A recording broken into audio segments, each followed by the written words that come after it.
दीजिए। सवाल ये है कि जब बच्चा पैदा होता है तो पैदा होते ही वो कितने साल का हो जाता है। अब आप लोग कहोगे कि क्या बचकाना सवाल है, अभी तो बच्चा पैदा ही हुआ है तो साल की बात कहां से आ गई। आप अपनी जगह ठीक हो सकते हैं लेकिन सवाल बचकाना नहीं है। क्यों, मैं आपको बताता हूं। मैं बात कर रहा हूं यहां पर साउथ कोरिया में जन्मे बच्चों की। क्या आपको पता है कि साउथ कोरिया में जो बच्चा जन्म लेता है वो पहले दिन ही 1 साल का माना जाता है। अब ऐसा क्यों होता है, उसके पीछे का रीजन है कि वहां के लोगों का यह मानना है कि बच्चे ने 9 महीने पेट में भी निकाले हैं। इसीलिए जब वो पैदा होता है तो बजाय उसे 1 दिन का मानने के वो उसे 1 साल का मानते हैं। क्या ये इंटरेस्टिंग फैक्ट इसके पहले तक आपको पता था, और अगर नहीं पता था तो चैट सेक्शन में जरूर लिखेगा। गाइस, मुझे इंटरेस्टिंग फैक्ट जानने और उसे बताने में बड़ा मजा आता है क्योंकि इससे नॉलेज बहुत बढ़ती है। तो चलो आज इस वीडियो में मैं आप लोगों को एक और इंटरेस्टिंग फैक्ट बताता हूं, लेकिन उससे पहले मेरा एक सवाल है। क्या आप मुझे बता सकते हैं कि पूरी ही दुनिया का सबसे ज्यादा खाया जाने वाला बिस्किट कौन सा है? तो चलो मैं इसका जवाब दे ही देता हूं। इस सवाल का जवाब है पार्ले जी। जी हाँ गाइस, पार्ले जी, जिसके एक दिन में लगभग 48 करोड़ पैकेट खाए जाते हैं। यानी कि जितने देर में आपने ये वीडियो देखा है उतनी ही देर में लगभग 20,000 पैकेट पार्ले जी के खुल चुके होंगे। है ना गाइस अमेजिंग फैक्ट। चलिए गाइस, एक सिंपल सा सवाल पूछता हूं। मेरा सवाल ये है कि टेलीफोन का आविष्कार किसने किया था? जरा गेस करिए। आपका गेस बिल्कुल ठीक है, वो थे अलेक्जेंडर ग्राहम बेल। लेकिन अफसोस की बात पता है क्या है? अफसोस की बात यह है कि जिस टेलीफोन का आविष्कार ग्राहम बेल ने किया था उसका उपयोग वो अपने ही घर पे अपनी मां से और अपनी पत्नी से बात करने के लिए नहीं कर सकते थे। क्या उसके पीछे का रीजन जानते हैं?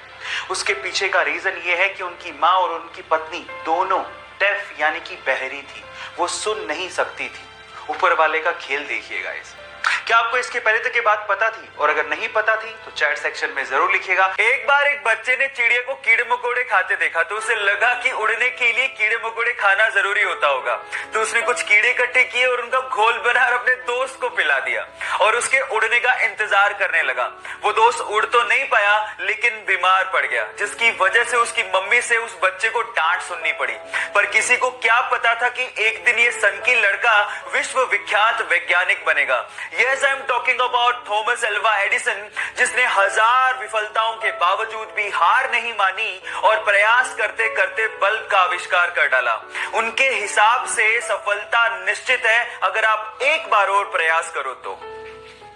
सिक्किम में एक भारत चाइना बॉर्डर पर 14,000 फीट की ऊंचाई पर तैनात एक भारतीय सैनिक को सेना के लिए सामान लेके जाना था। अचानक से ग्लेशियर की चपेट में आने की वजह से उसकी मृत्यु हो गई। उसका शव 3 दिन तक लगातार भारतीय सेना ढूंढती रही लेकिन उसका शव ही नहीं मिला। उसके बाद जो हुआ वो अनबिलीवेबल था। कहा ऐसा जाता है कि उस सिपाही ने अपने एक साथी के सपने में आके बताया कि उसका शव कहां है। अगले दिन सुबह जब उसके शव को ढूंढा गया तो ठीक उसी जगह पर उसका शव मिला। जी हां, मैं बात कर रहा हूं बाबा हरभजन सिंह की। और गाइस, कहा तो यह भी जाता है कि आज भी उनकी आत्मा भारतीय चाइनीज बॉर्डर पर हमारे देश की रक्षा कर रही है।